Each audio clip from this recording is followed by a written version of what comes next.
C'est toujours une très grande joie de vous retrouver pour cette émission Parole de vie. Et un grand plaisir de vous servir ici, Walter Zanzen, pasteur à l'église de Réveil, Genève, en Suisse. Nous allons aujourd'hui aborder le cri de la victoire. Et ce cri de la victoire, c'est le dernier mot que Jésus va prononcer alors qu'il est sur la croix. Lorsque nous lisons dans les récits de la passion de Jésus, décrits dans les 4 évangiles, ce sont des récits qui sont longuement détaillés, expliqués dans la narration de ce qui se passe vraiment. Ce sont des textes que nous lisons avec un profond respect, avec une vraie crainte de Dieu, avec, je dirais, presque un silence sacré. Nous sommes là surtout devant les moments où Jésus est crucifié. Eh bien, nous sommes remplis d'émotions, nous sommes remplis d'amour et de respect devant le Sauveur qui expire, qui laisse sa vie, qui donne sa vie de telle manière pour nous. Nous savons qu'il se passera 3 phénomènes surnaturels au moment où Jésus est à la croix. Il est crucifié à 9 heures du matin et il va rendre son dernier soupir à 3 heures de l'après-midi. Donc pendant 6 heures, il est pendu à cette croix. Il y aura 3 phénomènes surnaturels qui vont se passer. D'abord, une éclipse solaire qui va durer environ 3 heures, ce qui est exceptionnel. D'habitude, une éclipse solaire ne dure pas aussi longtemps, mais ici, elle dure très longtemps. Comme si le ciel voulait cacher sa face devant la tristesse du spectacle, ou la lourdeur du spectacle, ou le sérieux du spectacle. Ensuite, il y aura ce tremblement de terre, autre manifestation puissante où la terre frémit devant l'expiration et le sacrifice du Fils de Dieu. Et ensuite, le 3e phénomène surnaturel, c'est ce voile du temple qui se déchire du haut en bas. Et cela a une signification dans laquelle nous ne voulons pas entrer en détail, mais je tenais à vous rappeler ces 3 signes surnaturels. Maintenant, il y aura 7 paroles de Jésus qui vont être prononcées sur la croix. Je ne voudrais pas aborder tous les 7, mais juste quelques-uns. Il y aura entre 9 heures et midi, durant les 3 premières heures, il y aura 3 paroles qui seront prononcées avant les ténèbres. Et pendant et à la fin des ténèbres, il y aura 4 autres paroles qui seront prononcées. Je voudrais voir avec vous la première. Dans Luc chapitre 23, nous lisons à partir du verset 33. Lorsqu'ils furent arrivés au lieu appelé le Crâne, ils le crucifièrent là, ainsi que 2 malfaiteurs avec lui, l'un à droite, l'autre à gauche. Il dit, « Père, pardonne-leur, car ils ne savent pas ce qu'ils font. » Et ils se partagèrent ses vêtements en tirant au sort. La première parole que Jésus va prononcer, « Père ». D'ailleurs, c'est aussi avec « Père » qu'il va dire la toute dernière parole que nous verrons tout à l'heure. « Père, pardonne-leur ».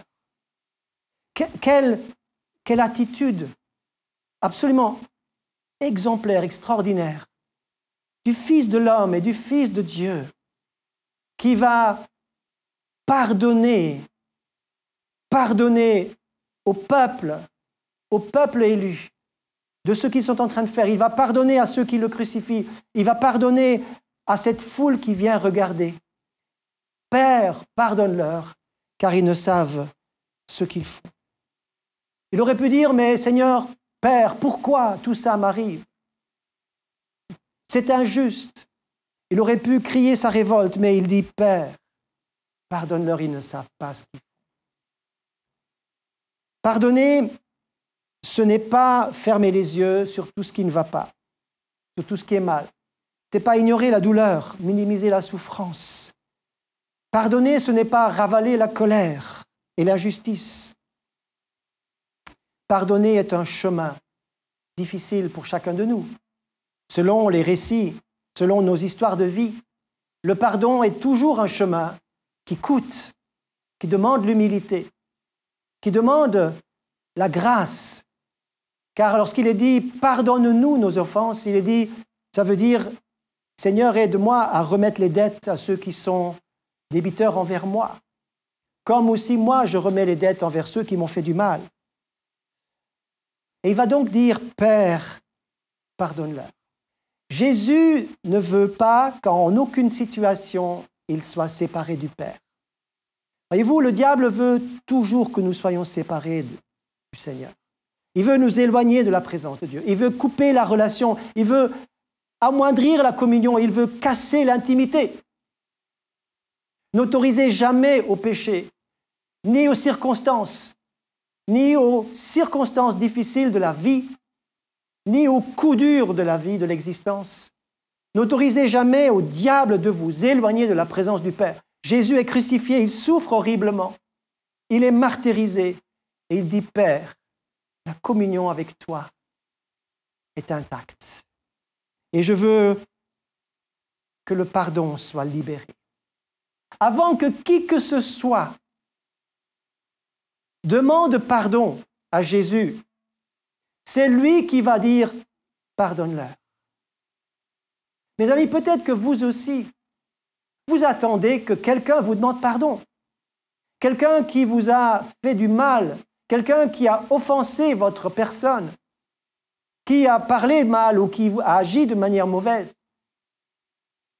Et avant que cette personne ne vienne s'excuser, vous pouvez adopter l'attitude de Jésus et dire « Père, pardonne-lui » ou « Je te pardonne déjà ». Voyez-vous, cela ouvre les prisons, cela ouvre pour que la personne puisse venir un jour vous demander pardon. Ce n'est pas pour cela que ces personnes et ces foules qui regardaient, ou les gens qui l'ont crucifié, ou le peuple qui était responsable, ce n'est pas pour ça qu'ils sont obligatoirement pardonnés et réconciliés avec Dieu. Mais par le pardon déjà donné, le ciel est déjà ouvert. Et les meilleures dispositions sont là pour que la réconciliation et la communion puissent être rétablies. Il va dire d'abord, Père, pardonne-leur. Ésaïe 53, verset 12 nous dit, « C'est pourquoi je lui donnerai la part avec les grands, il partagera le butin avec les puissants parce qu'il s'est livré lui-même à la mort. » C'est la prophétie qui dit cela, 700 ans avant la venue de Jésus.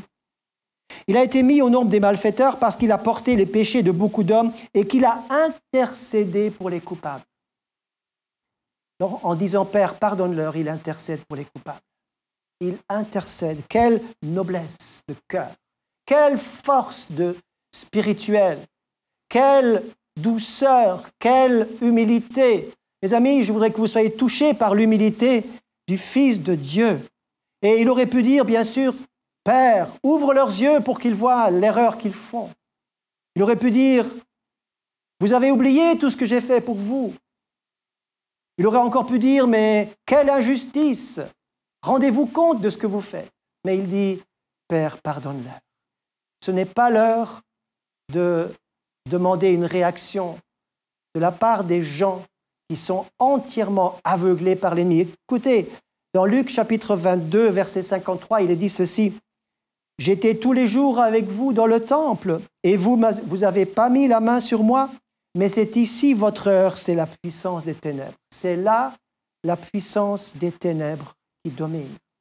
Et au milieu même de ces ténèbres, Jésus va dire, « Père, pardonne-leur. » Il n'est pas en train de régler les comptes, il n'est pas en train de demander que les yeux s'ouvrent, que les gens se convertissent.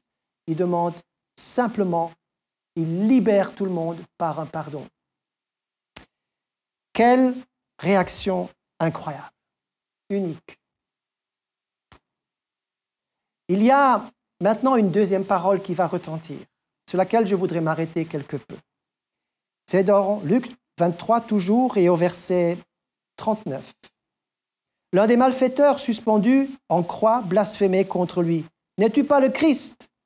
Sauve-toi toi-même et sauve-nous. » Mais l'autre lui fit des reproches et dit, « Ne crains-tu pas Dieu, toi qui subis la même condamnation? Pour nous, c'est justice, car nous recevons ce qu'ont mérité nos actes. Mais celui-ci n'a rien fait de mal. » Et il dit, Jésus, souviens-toi de moi quand tu viendras dans ton règne. Jésus lui dit, en vérité, je te le dis, aujourd'hui, tu seras avec moi dans le paradis. Waouh! Jésus va sauver jusqu'à son dernier souffle. Il va sauver encore un des deux brigands sur la croix. On pourrait dire beaucoup de choses sur cette scène impressionnante des 3 croix dressées sur le mont Golgotha, où l'un va dire « Sauve-toi toi-même et sauve-nous ». Avez-vous remarqué que Jésus n'aurait jamais pu exaucer cette demande? Il ne pouvait pas se sauver lui-même et sauver les autres, car il était là pour donner sa vie pour le salut des autres. Il devait payer de sa vie pour que nous soyons sauvés. Ou alors il se sauvait et nous restions perdus, mais il ne pouvait pas faire les deux. Sauve-toi toi-même et sauve-nous, c'était impossible. Mais regardez ce que l'autre crucifié, l'autre brigand va dire. Il va dire des choses absolument incroyables et importantes. Il va dire ceci. Pour nous, c'est justice. C'est la première chose qu'il va dire. Il reconnaît sa culpabilité. Pour nous, c'est justice. On meurt parce qu'on a fait du mal. On le mérite. Mes amis, pour être sauvé, car c'est le cas de ce brigand sur la croix, pour être sauvé, il faut commencer par reconnaître notre état véritable. Il faut d'abord reconnaître notre perdition. Seigneur, si tu me juges, tu as raison. Tu as pleinement raison. Il faut cesser de s'excuser, de sauver la face et de trouver toutes sortes d'explications pour le mal qu'on fait ou qu'on pense, ou les choses que l'on fait hors de la volonté de Dieu. Il faut reconnaître ce qu'il y a à reconnaître. Il faut appeler un chat un chat. Pour nous, c'est justice, dira cet homme, dans ses dernières forces, dans les derniers moments de sa vie. Ensuite, il dit, celui-ci, bien sûr, il ne pouvait pas indiquer comme je vous le fais, mais il dit, celui-ci n'a rien fait de mal. Il reconnaît l'innocence du Christ. Il reconnaît l'innocence du Sauveur. Il reconnaît que Christ est pur. On ne sait pas ce qu'il connaissait du Seigneur Jésus. Mais en tout cas, il a connu que celui-ci n'a rien fait de mal. Jésus est innocent. Jésus est pur. Il est l'agneau pur et parfait et sans tache qui donne sa vie pour le salut du monde. Et puis il va dire une chose que vous pouvez aussi dire. Seigneur, souviens-toi de moi quand tu viendras dans ton règne. Donc il reconnaît que Jésus est un roi et qu'il reviendra, que son règne est un règne éternel. Et il demande de se souvenir de lui. Seigneur, pense à moi, sauve-moi, récupère-moi, libère-moi, prends-moi avec toi dans ton règne. Et Jésus va lui dire, en vérité, cela veut dire pour vrai, pour sûr, aujourd'hui, tu seras avec moi dans le paradis. Aujourd'hui, tu es sauvé. Aujourd'hui, tu peux être certain de ton salut. Extraordinaire. Vous pouvez être certain de votre salut si vous suivez cette démarche toute simple. Reconnaître notre culpabilité, reconnaître qui est Jésus, reconnaître son œuvre pour vous et croire et faire appel à lui, comme ce brigand sur la croix. Alors, je vais maintenant sauter quelques autres paroles. Jésus va donner sa mère au disciple Jean. Jésus va dire aussi, j'ai soif. Il va dire aussi, mon Dieu, pourquoi m'as-tu abandonné? Juste quelques instants pour cette réplique de Jésus, cette courte phrase. Mon Dieu, pourquoi m'as-tu abandonné? C'est d'ailleurs une prophétie du psaume 22. Mon Dieu, pourquoi m'as-tu abandonné? C'est là que nous voyons ce qui se passe dans les lieux célestes. Au moment de la crucifixion, les ténèbres sont juste concentrées d'une telle manière. Le péché du monde, le péché passé, présent et à venir, dans l'ensemble des humains, alors qu'aujourd'hui nous sommes 8 milliards, si on pouvait mesurer la somme de péchés juste au moment T, au temps T d'aujourd'hui, Ce serait insupportable. Mais Jésus va porter le péché du monde, de hier, d'avant-hier, du monde entier, concentré. Ce n'est pas étonnant qu'il y ait cette éclipse du soleil, ni ce tremblement de terre. Cette concentration va être telle que le ciel semble définitivement fermé. Pourquoi il dit « mon Dieu ». Il ne dit pas « mon Père ». Il se sent séparé. Il a senti cette séparation au plus profond de lui-même. Écoutez bien, pour que toi et moi, nous ne soyons plus jamais séparés de Dieu. Pour que nous n'ayons plus jamais nous ne puissions jamais vivre cette solitude horrible. Jésus a souffert cette solitude, a connu cet abandon. En tout cas, il l'a ressenti tellement fortement pour que nous n'ayons jamais à vivre cela. Cela est un moment déchirant, un moment qui nous remplit de respect. Cette solitude extrême où le diable voulait justement qu'il soit séparé de Dieu, qu'il se révolte, qu'il descende de la croix, qu'il arrête ce calvaire terrible, cette souffrance inouïe. Le diable voulait justement le mener au bout de lui-même. Mais Jésus a résisté contre la force du mal pour que nous soyons sauvés. Oh, gloire à Dieu! Combien nous sommes reconnaissants au Sauveur. Et maintenant, je voudrais m'attarder quelque peu sur les deux dernières paroles. La première, vous la trouverez dans Jean chapitre 19. Jean chapitre 19 nous dit ceci au verset 28. Jean 19, verset 28.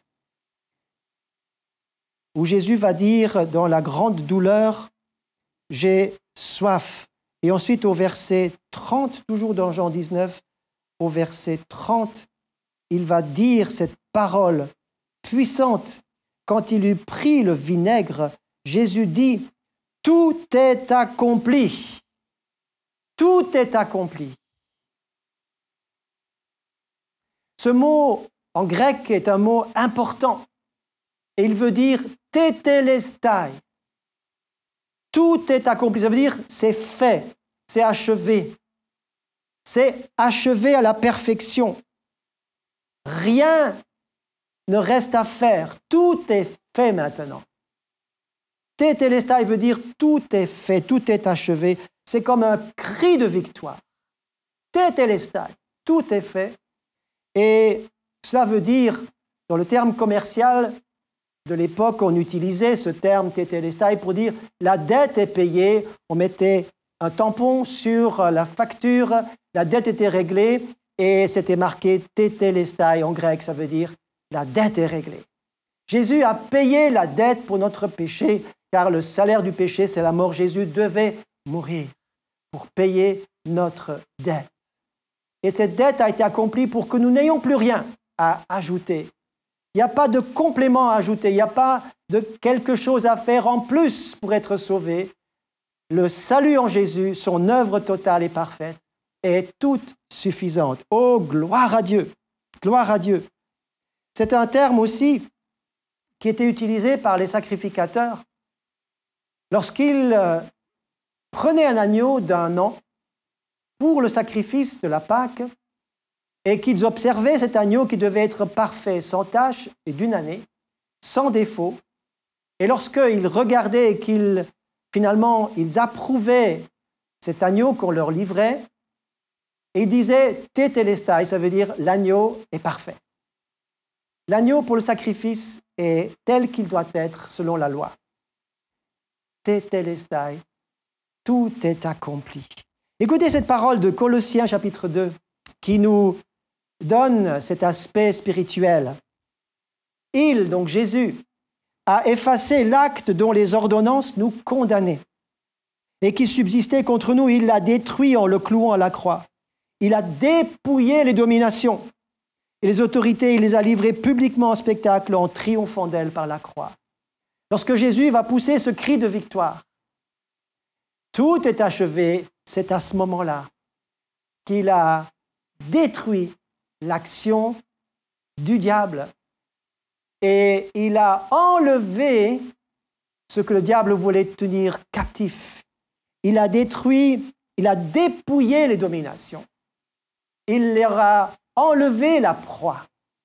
Il vous a enlevé d'une perdition certaine. Il vous a récupéré, arraché d'un chemin de perdition ou d'une perdition certaine.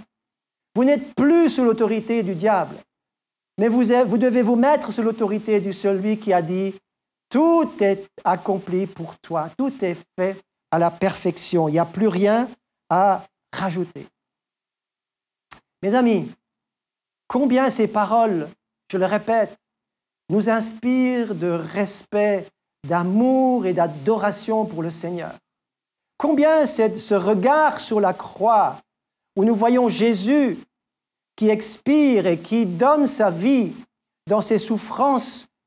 Oh, nous pourrions les détailler, ces souffrances, elles sont quasiment insupportables. Avez-vous regardé peut-être des films qui tracent ces scènes, qui ont reproduit ces scènes qui sont difficiles à soutenir? Mais le Seigneur va encore dire une parole que je dois ajouter, c'est la toute dernière. Luc, chapitre 23, verset 46.